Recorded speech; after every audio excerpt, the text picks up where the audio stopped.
لہذا آگے بڑھنے کی ہمت نہیں ہے. تو حضور اس کے معنی یہ ہیں ایک اصول قائم ہوا. وہ اصول یہ ہے کہ جب کوئی کثرت کسی وحدت کی طرف منسوب ہو جائے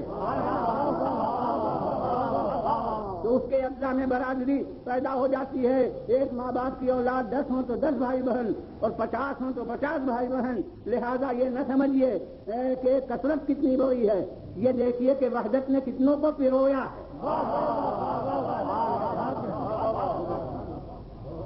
اب یہ تو بھائی بہن ہوتے ہیں. ہمارے دیہاتوں میں ایک محاورہ ہے, یہ ہماری برادری کے ہیں.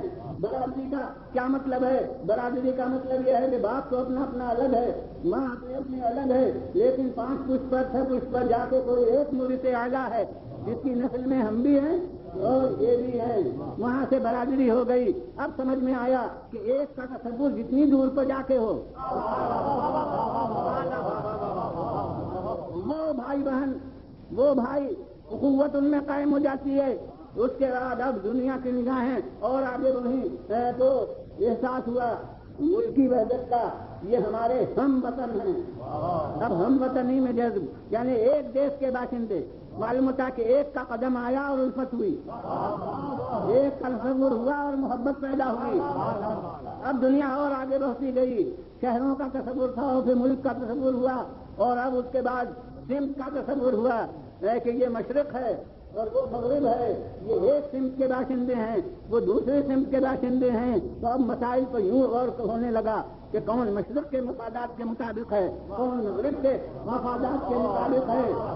معلوم ہوا کہ دنیا طرف رہی ہے اس ایک کے لیے جو زیادہ سے زیادہ رقبے کو ایک بنا سکے. لیکن یہ ہر ایک نقطہ اتحاد اشتراک کا پیش خیمہ بنتا ہے, کیونکہ جب باپ کے ذریعے سے اتفاق و اتحاد ہوا تو جو دوسرے باپ کی اولاد ہیں اس کے مقابلے میں محاذ ہوا. برادری کے لحاظ سے مورث اعلیٰ کا تصور ہوا تو جو دوسرے مورث اعلیٰ کی نسل کے لوگ ہیں ان کے مقابلے میں محاذ ہوا. جب ملک میں اتحاد ہوا تو دوسرے ملک کے مقابلے میں محاذ ہوا. جب ایک سمت والوں میں اتحاد ہوگا تو دوسری سمت والوں کے مقابلے میں محاذ ہوگا. لہذا وہ اسلام کے جو نبات فطرت بشر تھا اس نے یہ محسوس کیا کہ مساوات عملی کہ بالکل ایک دوسرے کے ساتھ برابر اور یکساں ہو جائے. یہ یکسانی کے معنی میں جو مساوات ہے یہ تو فطرت خلق کے خلاف ہے. زمینیں سب یکساں نہیں ہیں, کوئی سخت ہے, کوئی نرم ہے, کوئی شیریں ہے, کوئی شور ہے. پہاڑ سب یکساں نہیں ہیں, کوئی اونچا ہے کوئی نیچا ہے. درخت سب یکساں نہیں ہیں, کوئی قداور ہے کوئی پست قامت ہے, کوئی سخت جسم رکھتا ہے کوئی نرم پتیاں رکھتا ہے. اور حیوان سب یکساں نہیں ہیں, کوئی بڑا ہے کوئی چھوٹا ہے. لہذا انسانوں میں کیسے سمجھو گے کہ سب کی عقل یکساں ہو, سب کی طاقتیں یکساں ہوں, سب کے ذرائع یکساں ہوں. تو عملاً یہ مساوات تو قائم نہیں ہو سکتی. ذہنیت کی تعمیر ہونا چاہیے ایسی ہے کہ ان تفریقوں کے قائم رہنے ہوئے اب یہ تو اتحاد کا ہر نقطہ جو تھا وہ اشتراک کا پیش خیمہ تھا. لہذا جو دین واحد عالمی امن کا علمبردار تھا اس نے یہ کیا کہ درمیان کے اتحاد کے نقطوں کو بلند مقاصد کے لیے نظر انداز کر کے ایک وسیع احاطہ اتحاد کا ایسا تعمیر کیا جائے کہ جس میں نہ نسل کی تفریق ہو, نہ رنگ کی تفریق ہو, نہ ملک کی تفریق ہو, اور وہ صرف خدا واحد کا ایسا ہے.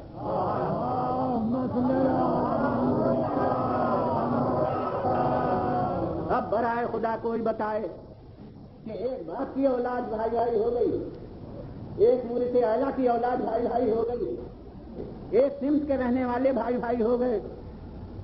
ملک اور وطن اور سب کے آگے سمت کا آخری اتحاد تھا, وہ بھائی بھائی کا تصور پیدا کر لے.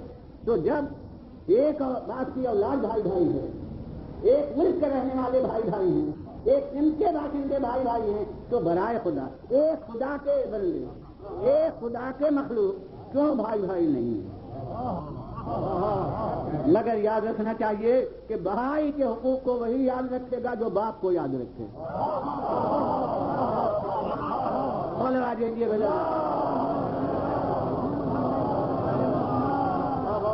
اور جو باپی کو بھول جائے تو پھر بھائی کے حقوق کیسے؟ یہ تھا کہ پیغمبر امن عالم جو تھا اس نے پوری قوت صرف کر دی اس ایک کے یاد دلانے پر جو تمام دنیا کے لیے مرکز بن سکے.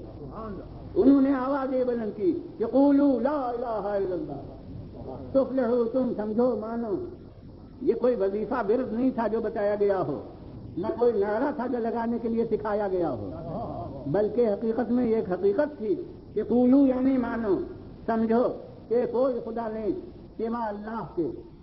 وہ عرب اگر ان سے کہا جاتا کہ یہ کلمہ پڑھو کہ اللہ الہ، اللہ خدا ہے، تو پورا عرب کلمہ پڑھ لیتا. اس لیے کہ جو 360 کو مان رہے تھے ان کو ایک چکمے کے ماننے میں کیا ضرورت ہے. لیکن یہاں یہ کہا ہی نہیں جا رہا تھا کہ تم یہ کلمہ پڑھو کہ اللہ خدا ہے. یہ تو یہ کلمہ پڑھوا رہا تھا کہ اللہ کے سوا کوئی خدا نہیں ہے. یعنی فقط ماننے سے کام نہیں چلے گا، جن جن کو مان رہے ہو ان کو نہ مانو، یعنی نفی سے ثبوت تک پہنچو. قطع تعلقی کے اعلان کے ساتھ اپنے ارتباط کو نمایاں کرو.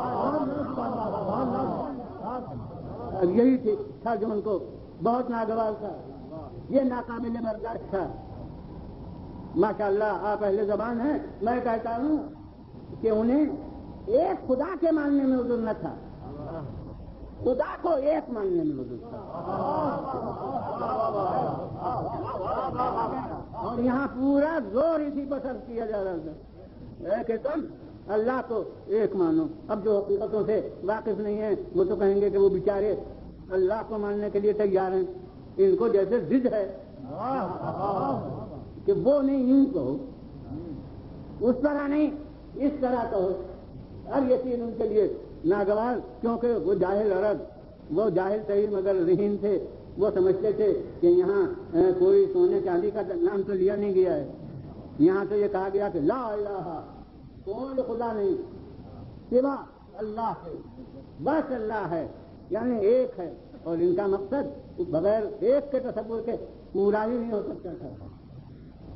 اب اسے سمیٹ کے کہوں گا آپ کے سامنے کہ یہ وحدت خالق، اتحاد خلاق کی سنگ بنیاد تھا کہ اگر خالق کو ایک نہ مانو گے تو اسے ایک مرکز کا تصور نہیں ہوگا جو سب کے ساتھ یکساں تعلق رکھتا ہو، جو سب کے ساتھ یکساں وقت رکھتا ہو.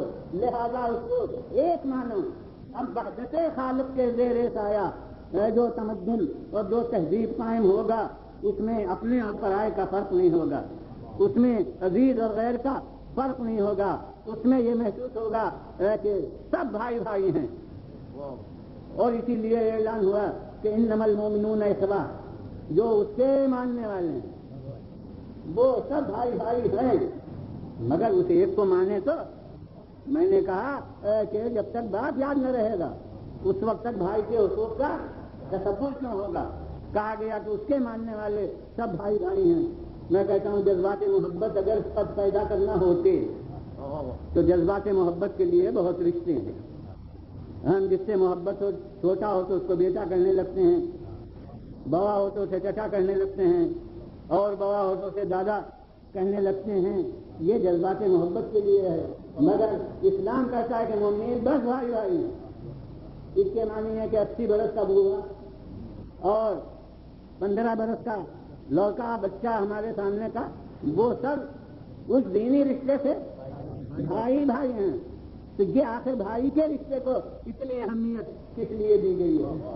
یہ اس لیے کہ جتنے رشتے ہیں ان رشتوں میں ادھر سے رشتہ اور ہے، ادھر سے رشتہ اور ہے.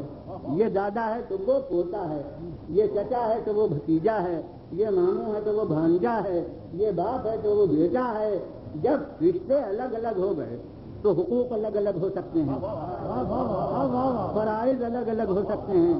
دنیا نسب میں بس ایک رشتہ ہے کہ جو ادھر سے رشتہ ہے وہی ادھر سے رشتہ ہے. یہ اس کا بھائی ہے تو وہ اس کا کون ہے؟ وہ بھی بھائی ہے.